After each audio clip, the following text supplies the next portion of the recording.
All right, so Bogdan says, it seems that the internet, rather than uniting people, has made our divisions more entrenched. People in different echo chambers often can't understand each other even when using the same words, like they're speaking different languages. Is this similar to the confusion of languages and the Tower of Babel? And if that event stopped the construction of the tower, could the internet somehow stop the creation of the modern tower, the all-encompassing global system you've mentioned before? Not sure if I'm thinking about this right, but I have some intuition about it. Thanks for all your work. Yes, I think that that's right. I think that you can understand the Tower of Babel. You can almost understand it in the simultaneity.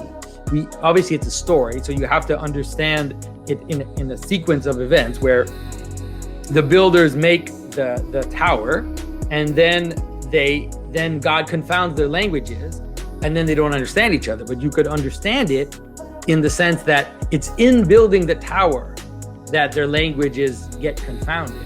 And obviously, narratively, it'd be hard to say that. But now, like you said, right now, we have an intuition of how that is absolutely the case.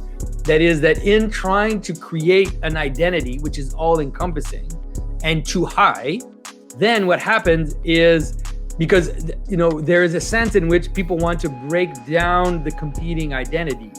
They want to remove intermediary identities, like church affiliation. COVID did a lot of that, right? Where they want to have just like one massive affiliation to this project.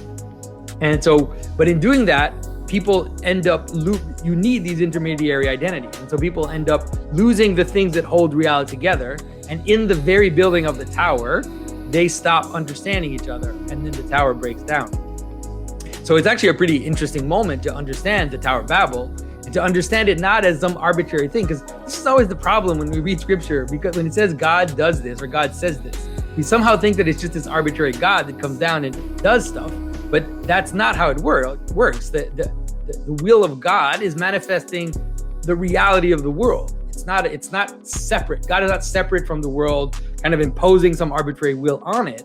But it's actually manifesting the very pattern of reality in its proper and its full sense. And so understanding that in building the tower, then they would stop understanding each other, is probably the best way to see it and the best way to understand what's going on right now.